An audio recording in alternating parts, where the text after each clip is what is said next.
נשמת כל חי תברך, תברך את שמך השם.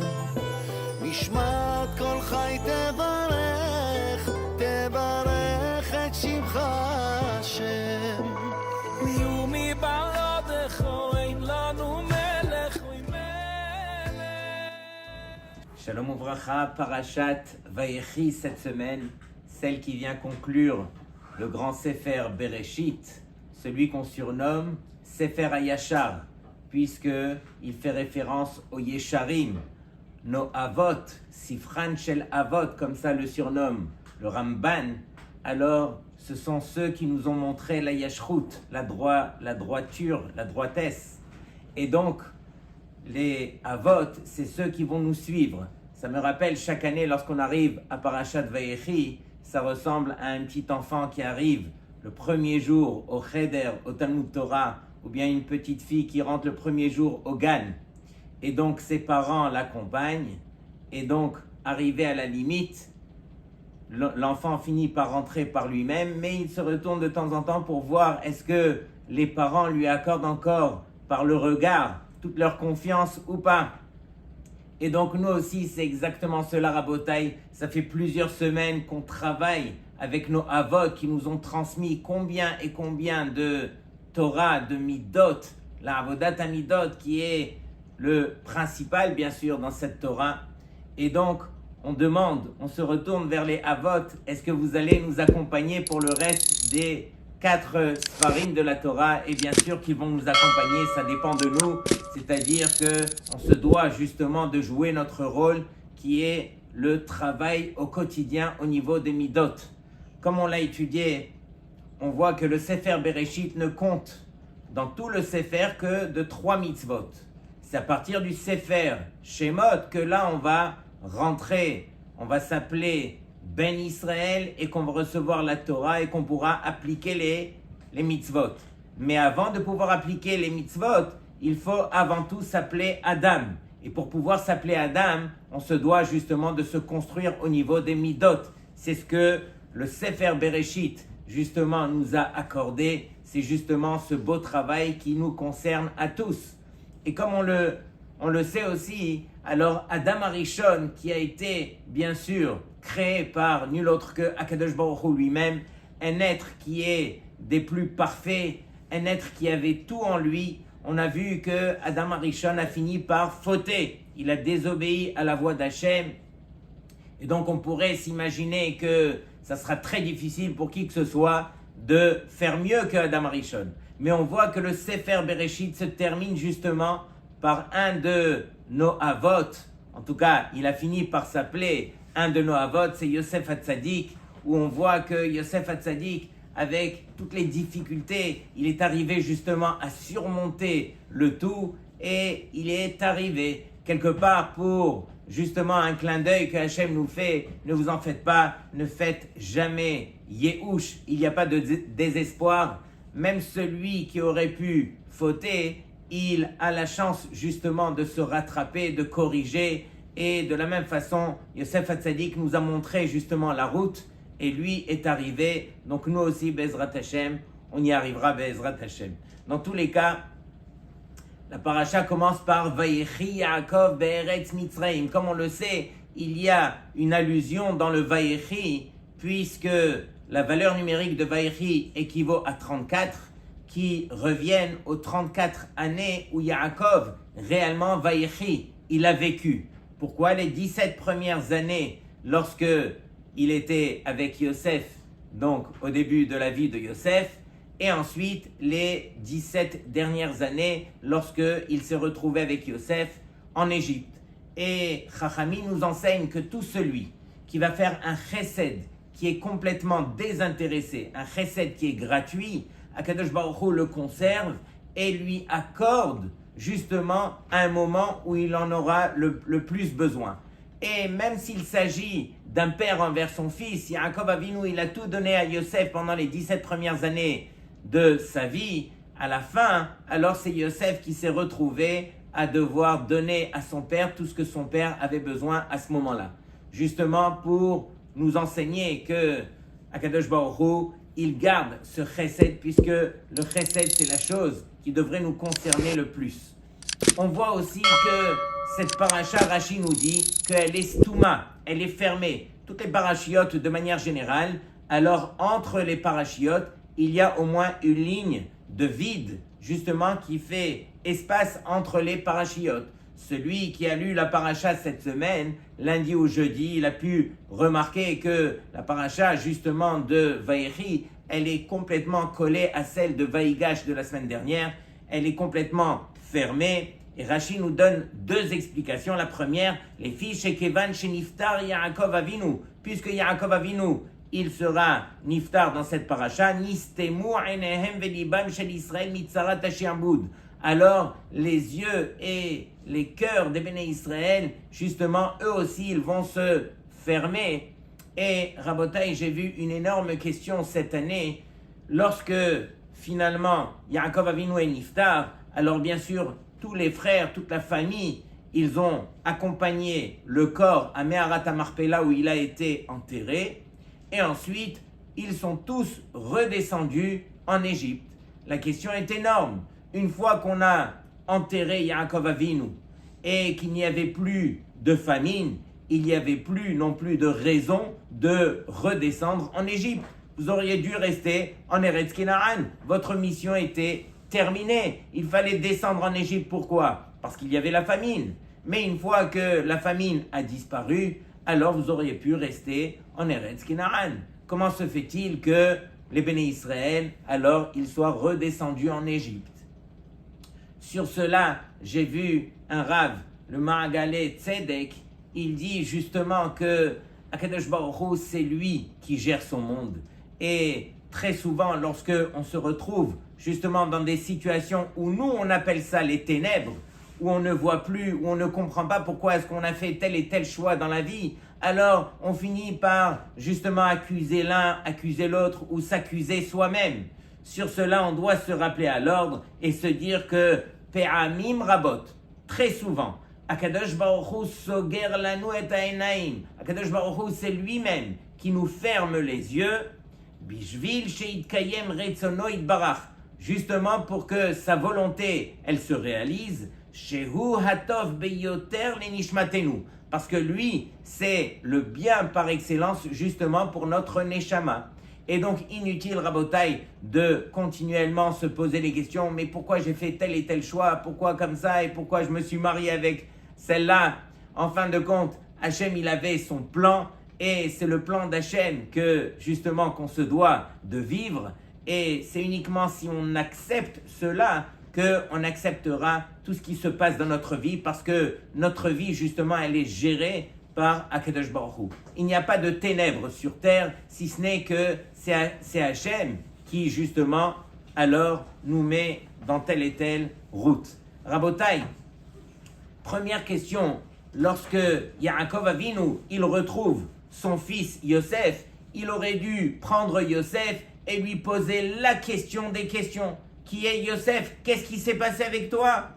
À moi, on m'a dit que Haya Ra'a Achalathu, alors c'est une bête sauvage qui t'a mangé et qui t'a dévoré. Et on m'a même ramené les ketonet passim, ta tunique qui était justement imbibée de sang. Et donc, Yosef, viens m'expliquer comment est-ce que tu es devenu le vice-roi d'Égypte? Qu'est-ce qui s'est passé dans ta vie? Qu'est-ce qu'on m'a raconté? Or, on voit que Yaakov Avinu ne pose pas cette question. Et pourquoi il ne pose pas cette question? Première réponse, Rabotai, qui est citée, c'est que Yosef, du fait qu'on l'appelle Yosef Hatzadik, il ne voulait pas justement alors rabaisser ses frères, et donc il a fait en sorte de ne jamais se retrouver seul à seul avec son père, justement pour ne pas que son père, il ait à poser la question, et que lui, il ait justement à donner la réponse contre ses frères. Regardez la tzidkut, encore une fois, de Yosef. Mais la réponse que je voudrais partager avec vous, qui est beaucoup plus profonde, écoutez bien, c'est que Yaakov Avinu, il a enfin compris, lorsqu'il a vu Yosef, il a compris que pendant 22 ans, où il a été plongé justement dans les ténèbres, comme on a dit tout à l'heure, Alors Yaakov Avinu, il a compris que tout ça c'était uniquement la Hashgacha d'Hachem. Tout ça c'était le plan d'Hachem. Une fois que on rencontre Hachem, il n'y a plus de questions, Rabotai. Lorsque Yosef s'est adressé à ses frères, il s'est dévoilé Ani Yosef, ses frères n'avaient plus de questions. On a compris la vérité. De même, à la fin des temps, chacun d'entre nous, Akadosh Baruch Hu s'adressera à chacun d'entre nous et lui dira Ani Hachem. Une fois qu'on va dire Ani Hachem, est-ce qu'il y a des questions à poser? Ça, j'ai pas compris. Pourquoi ça s'est passé comme ça? Et pourquoi j'ai souffert là? Ani Hachem. Lorsque on comprend Ani Hachem, il n'y a plus de questions à se poser. Et c'est peut-être la meilleure réponse qu'on a donnée justement pour cette question. Pourquoi Yaakov n'a pas posé de questions à Yosef? Parce qu'il n'y avait plus de questions à poser. Quand un homme, il voit la main d'Hachem, alors il ne pose plus la question Lama Hayara, pourquoi est-ce que j'ai souffert, pourquoi est-ce qu'il y avait du mal, etc. Qu'est-ce qu'il va dire cet homme à ce moment-là? Hachem Echad, c'est Hachem qui est Echad. De la même façon que lorsque Yaakov Avinu, il a rencontré Yosef, alors on dit que Yaakov, il faisait le Kriyat Shema. Est-ce qu'il y a un autre moment où tu aurais pu justement faire ton Kriyat Shema? Saute sur ton fils, embrasse-le. D'ailleurs, Yosef a sauté sur le cou de Yaakov pour l'embrasser, et Yaakov, lui, il est resté concentré dans son Kriyat Shema. Eh bien, Rabotai, de la même façon que dans le Kriyat Shema, alors on ferme les yeux et on met la main devant les yeux, on ne voit plus rien. On comprend que lorsqu'on ne voit plus rien, alors ces ténèbres, justement ce Rocher, il est géré par Hachem. De même, Yaakov Avinu, c'est ce qu'il a compris à ce moment-là. C'est pas qu'il ne voulait pas sauter sur son fils, bien sûr, mais il a compris enfin que tout ce monde, tout ce qui l'a séparé quelque part d'Hachem, c'était justement parce qu'il n'avait pas perçu la main d'Hachem. Et nous, sur terre, c'est justement ce qu'on doit apprendre à faire. Lorsqu'on ne comprend pas, lorsque c'est difficile, lorsqu'on se pose des questions, on doit réaliser que la meilleure réponse, comme on le verra après, lorsque Yaakov Avinu, il a rassemblé ses fils pour leur dévoiler Ketz Hayamin, la fin des temps, alors on doit réaliser que justement ce Rocher, c'est Hachem lui-même. Et donc, on continue dans la même idée. Lorsque Yaakov Avinu, alors il a compris que c'est Hachem qui l'a préservé de tout cela, alors la seule chose qu'il se doit de dire à Hachem, c'est Toda. Et donc un message pour la vie, Rabotai, notez-le, ça vaut la peine. Alors, bien sûr que la Torah, elle se déguise quelque part derrière des histoires. Haya ra'a chalathu, une bête sauvage l'a mangé, l'a dévoré. Et donc, on peut imaginer que chacun d'entre nous, on va vivre quelque part cette histoire.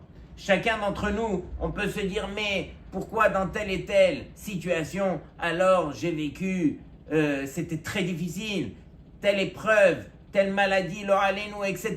Pourquoi toutes ces choses? Et donc, au travers justement de tous ces problèmes, de toutes ces difficultés, on devrait dévoiler la lumière d'Hachem. L'otamid tsarich lenateach et ha'avar. On ne doit pas justement essayer de refaire le passé. Il faut comprendre que justement tout se passe à l'intérieur de nous, dans notre cœur, au niveau de notre émouna. Et la seule chose qu'on se doit de faire, c'est comme Yaakov Avinu, c'est Shema Israël, Hashem Elokeinu, Hashem Echad. C'est uniquement de la sorte, Rabotai, qu'on a une chance de s'en sortir. D'ailleurs, je fais une parenthèse. Lorsque Yaakov Avinu, il a voulu justement dévoiler la fin des temps à ses enfants, alors qu'est-ce qu'il a fait? Il a vu que on lui a enlevé justement le Ketz Hayamin. On lui a enlevé les secrets de la fin des temps, il n'a pas pu le dévoiler. Et Yaakov Avinu, il s'est posé la question, mais peut-être que quoi? Peut-être que parmi mes enfants, alors il y a justement un défaut, de la même façon que de Abraham est sorti Ishmaël, de Yitzhak est sorti Esav, peut-être que un de mes enfants aussi. Et donc, les enfants l'ont consolé en lui disant « Shema Israël, Hashem Elokeinu, Hashem Echad » et lui a répondu « Baruch Shem Kevod Malchuto Le'olam Va'ed » Et donc, j'ai vu un beau chidouche que dans ces deux psukim, Shema Israël et Baruch Shem, il y a 3 fois la lettre Aïn. Aïn, c'est bien sûr l'œil. Mais Akavia ben Mahalal el Omer Istakel Bishlosha Dvarim. Le Tana nous enseigne, regarde 3 choses, Ve'en ataba l'idée avera, et tu ne viendras pas à fauter.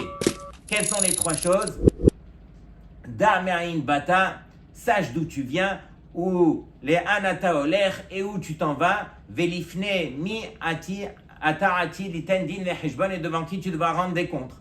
Rabotai, toutes ces choses-là, on ne peut pas les voir. Ce sont des choses qui font partie de notre personne au niveau de notre émouna. Et c'est ce que Hachem nous demande de faire. Lorsque je vais faire le schéma Israël et que je vais dire Baruch Shem Kevod, alors je dévoile à l'intérieur de moi justement toutes les choses que je ne pourrai jamais voir, mais que je me dois d'avoir confiance envers Hachem. De même, Yaakov Avinu, il a vu, lorsqu'il a rassemblé ses enfants, il a vu que parmi les noms de ses enfants, il y avait 2 lettres qui manquaient, le Chet et le Tet. Donc chez mes enfants, il n'y a pas de faute, c'est tous des tzadikim, gemurim. Mais il y a une allusion aussi, il n'y avait pas les lettres Kouf et Tzadik parmi les prénoms de tes enfants qui forment le mot Ketz, qui est la fin. Et donc même la fin, tu ne pourras pas leur dévoiler. Le Targum Onkelos, Rabbi Yonatan ben Uziel nous dit que réellement Yaakov Avinu, il a dévoilé la fin à ses enfants. De quelle fin est-ce qu'il s'agit, Rabotai? On ne parle pas ici quand est-ce que Mashiach va venir. La fin des temps, c'est quoi, Rabotai? On sait que la Gemara a dit que quand est-ce que Mashiach il va venir, ça dépend de nous. Soit on va le mériter Be'ita en son temps, soit Achishena, soit avant son temps. Donc ça ne dépend pas, quelque part, Yaakov ne peut pas dévoiler un tel moment. Ça dépend quand est-ce que Hachem aura décidé. Est-ce que ça va être en son temps, autant que Hachem a dévoilé, ou bien Achishena, ça va dépendre de nous. Peut-être qu'on aura le mérite de voir Mashiach même avant son temps. Et sur cela, Yaakov Avinu, il vient uniquement dévoiler à ses enfants, encore une fois, que ne vous en faites pas. Dans cette galoute dans laquelle vous allez être, alors beaucoup de fois, vous ne trouverez pas les réponses. Les réponses, elles sont cachées parce que c'est uniquement celui qui fait confiance en Hachem qui trouvera les réponses. Autre réponse, on dit que Yaakov Avinu, c'est pas qu'il a voulu dévoiler la date du Mashiach à ses enfants. C'est qu'il a voulu justement permettre à ses enfants qui allaient vivre en galoute, alors de leur donner les moyens de s'en sortir, de leur montrer les Yehudim d'Hachem. C'est quoi les Yehudim d'Hachem? Montrer combien est-ce que Hachem, il dirige son monde, comment est-ce que vous allez vous en sortir lorsque vous vous collez à Hachem, justement, au travers de cette galoute. Mais Akadosh Baruch Hu, il a voulu justement enlever cela de devant Yaakov, parce que quelqu'un qui vit en galoute, il doit apprendre justement à faire confiance envers Hachem.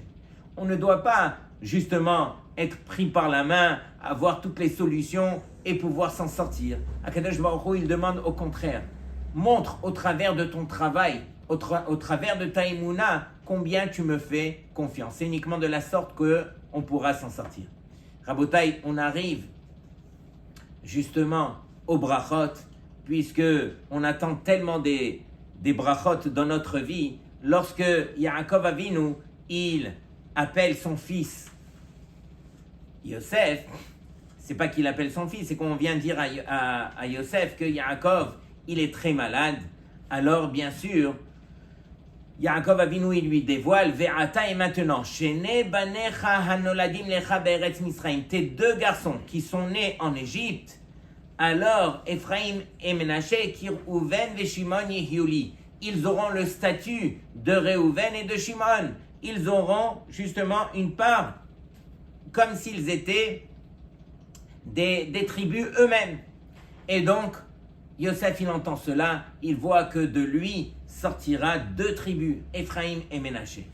Mais regardez un petit peu après, Vayar Israël et Bene Yosef, Vayomer mi Elet. Yaakov Avinu, il finit par voir les enfants de Yosef, Ephraim et Ménaché, et il dit à Yosef, Mi ele, c'est qui cela? Pourquoi il dit c'est qui cela?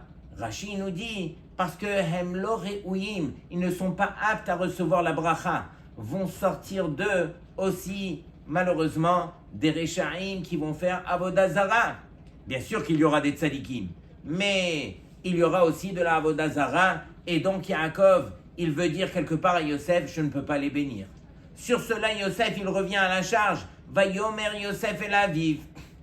Yosef, il dit à son père, Banayhem, ce sont mes enfants. Asher Natani Elohim basé, que Hachem m'a donné. Basé par cela, et Rashi nous dit, c'est quoi basé? Her'alo shtar irusin ou shtar ketuba. Il lui a montré, mais papa, je me suis marié en bonne et due forme avec justement Osnat, et voici le contrat de mariage, etc. Bikesh Yosef Rachamim aladavar. Et justement, Yosef, il a demandé que Yaakov Avinu, justement, il ait pitié de lui et qu'il bénisse ses enfants. Rabotai, qu'est-ce qui se passe ici?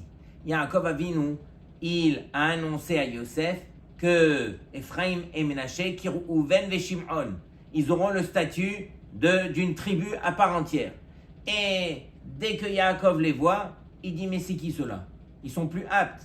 Et donc, dès que Yosef, il lui ramène le shtar de la Ketouba, alors là, ça y est, ça a calmé Yaakov au point de les bénir. Mais si Yaakov Avinu, il voit, et bien sûr qu'il voyait, il avait Ruach HaKodesh, alors il voit tout. Il voit le shtar de la Ketouba, il voit les enfants, il voit les descendants de ses enfants. Qu'est-ce qui va empêcher justement Yaakov de bénir Ephraim et Ménaché? Pourquoi il y a eu de la difficulté derrière toutes ces choses-là? Et donc, Yosef, lui, qu'est-ce qu'il a voulu expliquer à son père? Il a voulu dire, papa, c'est vrai que mes enfants, ils sont nés, alors justement, Be'ervat ha'aretz. Ils sont nés ici en Égypte, dans l'endroit le plus bas au niveau spirituel. Mais mes enfants, ils se sont battus et je me suis battu avec eux toute leur vie, justement pour essayer d'arriver au meilleur de ce qu'ils auraient pu arriver. Et c'est vrai que ces enfants, ils ont grandi en Égypte, ils ont grandi dans les épreuves les plus difficiles. Mais ces enfants, ils ont tellement donné que Akadosh Baruch Hu, il ne peut dire que vous avez fait le maximum de votre côté, après laissez-moi faire le reste. Yosef, il vient dire à son père quelque part, peut-être que de la Avodah Zara descendra de mes enfants malheureusement. Mais mes enfants, ils ne sont pas à blâmer. Parce que de leur vivant, ils ont donné leur maximum. Et c'est ce que Akadosh Baruch Hu, il attend de nous. Akadosh Baruch Hu, lui, qu'est-ce qu'il attend? Il n'attend pas qu'on soit parfait. Il n'attend pas qu'on soit des tzadikim gemurim. Il attend que chacun d'entre nous, comme l'ont fait Ephraim et Ménaché, qu'on puisse justement donner le maximum de nous-mêmes et après on laisse Hachem gérer son monde. Et ce qui sortira de Ephraim et Ménaché, ça ne les concerne pas. Eux, de leur côté, de leur vivant, ils ont donné le maximum. De même, nous aussi. Et donc, on voit que Yaakov Avinu, bien sûr, une fois qu'il a reçu cela, il a pris les enfants, comme on connaît la suite, il a croisé les bras et il a fini par bénir Ephraim de la main droite et Ménaché de la main gauche. Mais on voit surtout que personne ne les a préparés à ces deux frères et aucun des deux n'a jalousé son frère, justement parce qu'ils avaient un cœur qui était pur. Lorsque Yaakov Avinu, il est venu et il a croisé les mains, alors Yosef, il a eu très peur. Pourquoi il a eu très peur? Encore, papa, on va revenir dans les mêmes histoires avec mes frères. On a vu qu'avec mes frères, si on est descendu jusqu'en Égypte, avec toute cette galoute, c'est justement parce qu'il y avait de la jalousie entre mes frères, qui a été causée, entre autres, par la kétonette Passim. Et maintenant, tu aimerais refaire la même chose avec mes enfants? C'est pourquoi Yosef, il a voulu quelque part contredire son père. Non, béni de la main droite Ménaché, non pas Ephraim. Et son père lui dit, Yadati, béni Yadati. C'est pas que ici ils étaient en conflit. C'est pas que ici Yosef va ordonner quelque chose à son père. Est-ce qu'un fils a le droit de contredire son père? Et à plus forte raison, lorsque son père c'est Yaakov Avinu. C'est juste qu'ici, on voulait s'assurer que les choses étaient bien faites, justement pour la suite.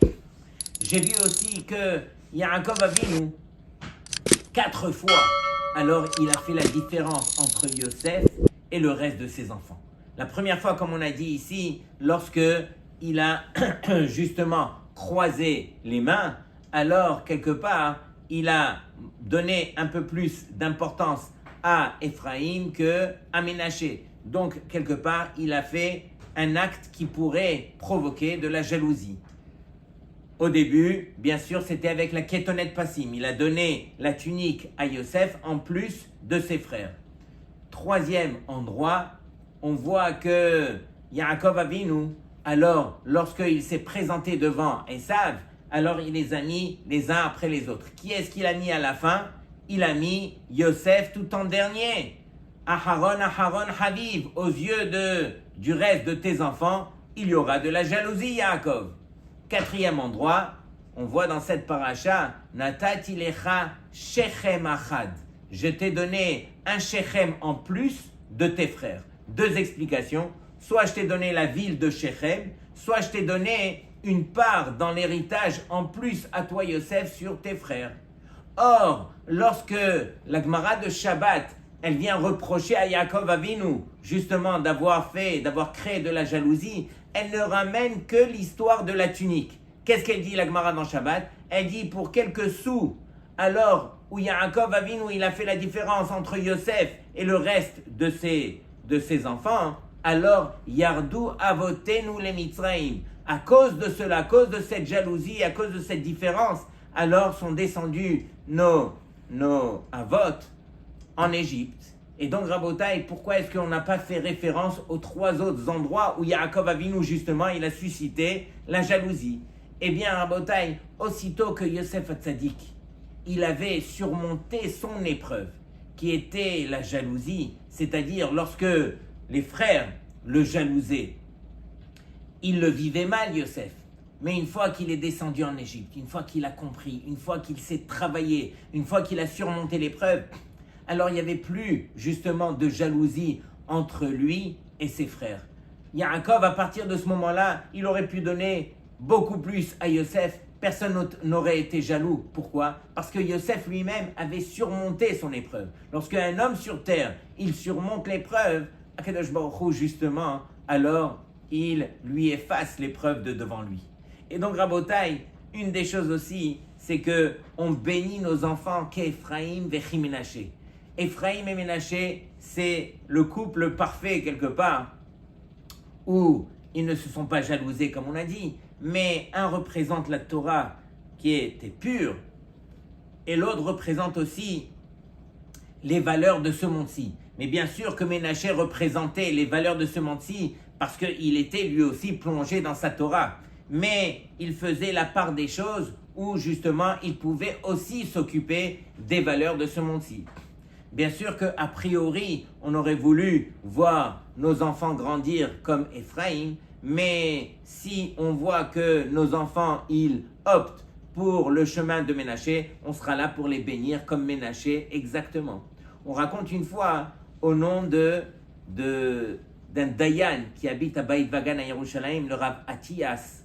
Il a raconté une histoire d'un couple qu'il connaissait très très bien, qu'il avait envoyé plusieurs fois chez le Rav Ovadia Yosef, parce qu'ils étaient mariés depuis de nombreuses années et n'avaient pas eu d'enfants. Et donc la première année, ils viennent chez le Rav, Rav, on n'a pas d'enfants, faites-nous une bracha. Le Rav leur fait une bracha comme lui sait les donner, et ensuite le couple s'en va. Un an passe, toujours pas d'enfant. Il retourne la 2e année chez le Rav, Rav, on n'a pas eu d'enfant, on n'a pas eu le mérite, faites-nous une bracha, il leur fait la bracha. Une 2e année passe, ils reviennent la 3e année, toujours pas d'enfant. La 4e année, là ils arrivent devant le Rav, et là ils explosent en pleurs et en sanglots, et là le Rav, il les voit, et il se met à pleurer avec eux, il n'en peut plus lui aussi, et là ils lui disent, Kvod Harav, on ne quitte pas votre bureau, tant qu'on n'aura pas reçu votre promesse qu'on aura des enfants. Et le Rav il dit, mais est-ce que moi je peux me mettre à la place d'Hachem et vous faire une promesse pareille? Ça me dépasse de loin. Mais tellement qu'ils ont pleuré devant lui, le Rav s'arrête quelques secondes, il appelle son shamash et il lui dit, va dans la bibliothèque et emmène-moi le Chelek tête du Yabia Omer. Le 9e tome du Yabia Omer, c'était son livre le plus important. Et donc, on lui ramène le livre, et là, il se tourne vers le mur, et il dit à Hachem, Akadosh Baruch Hu, il n'y a que toi qui peux témoigner combien de amal, combien de labeur j'ai mis pour écrire ce livre. Combien de nuits je n'ai pas dormi. Combien d'efforts j'ai fait justement pour écrire cette tchouvot. Je te demande, s'il te plaît, de réunir tout ce labeur, tout ce amal, et de l'accorder pour le mérite de ce couple pour qu'ils aient un enfant. Et c'est la bracha qui leur a donné, ils ont quitté le bureau. La même année, ils ont eu un enfant, et l'histoire raconte que d'année en année, ils ont eu des enfants, et en tout, ils ont eu 9 enfants, Keneged, le Chelek tête, le 9e tome du Yabia Omer. Rabotai, ça c'est Koach HaTorah, Kephraim Vechimenaché. Nous, bien sûr, on a besoin de réaliser que la Torah, c'est pas un livre. La Torah, c'est du amal, c'est du travail.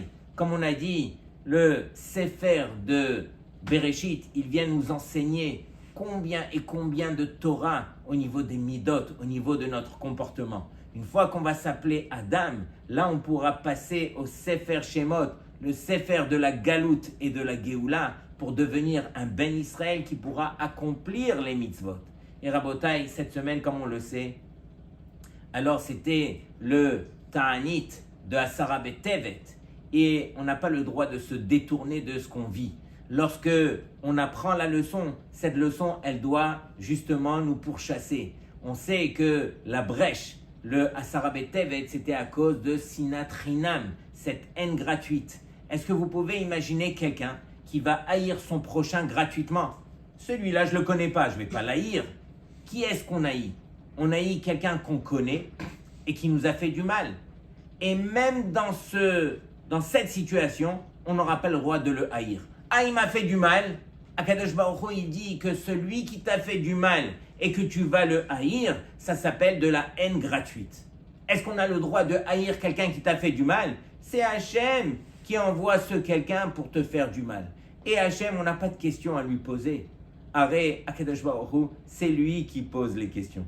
Hachem, c'est lui qui connaît toutes les réponses et toutes les questions. Et donc, Rabotai, on voit une allusion dans cette belle paracha aussi. On sait que la paracha de Vayechi, elle comprend 85 psukim qui forment la valeur numérique du mot P. P, c'est la bouche. Le début de la paracha commence par Vayechi Yaakov. Yaakov, il a vécu. Et la fin de la paracha, elle se termine par Vayamot Yosef Echol Echav. Et Yosef est mort. Alors, Beyad al-Lashon, dans la bouche, Haïm ou Mavet, il y a la vie et la mort. Ça dépend de nous. C'est nous qui décidons, justement, qu'est-ce qui va sortir de notre bouche. Est-ce que ça sera la vie ou malheureusement la mort? Ça dépend de nous. Et donc, Rabotai, j'étais en train de dire aussi que le seul qui a le droit de poser les questions, c'est Akadosh Baruch Hu lui-même. Et on sait que dans toute la Torah Kula, Akadosh Baruch Hu n'a posé que 2 questions. Il s'est tourné vers Caïn, et une fois que Caïn avait tué son frère, Hevel, il lui a dit Lama hara apecha? Non, Lama hara af. Pourquoi est-ce que tu as perdu ta face? Pourquoi est-ce que tu t'es attristé? Garde justement ta émouna, parce que c'est moi Hachem qui dirige ce monde. Ne te désespère jamais, reviens, fais tes tchouva et tu reviendras vers la bonne voie. De même, Akadosh Baruch Hu a posé la question par rapport à Sarah. Lama tzahaka Sarah. Pourquoi est-ce que Sarah, justement, elle a eu un manque de émouna lorsque je lui ai annoncé qu'elle aurait un garçon? Et justement, Akadosh Baruch Hu vient nous montrer que, d'une part, on n'a pas le droit d'avoir un manque de Emouna et on n'a pas le droit justement de se désespérer. Tout ce qui se passe autour de nous, tout ce monde, lorsque on arrive à voir les choses, tant mieux. Lorsque on est plongé dans les ténèbres, c'est uniquement Hachem qui dirige les ténèbres et c'est à nous justement d'apprendre à lui faire confiance. Shabbat Shalom Lekulchem.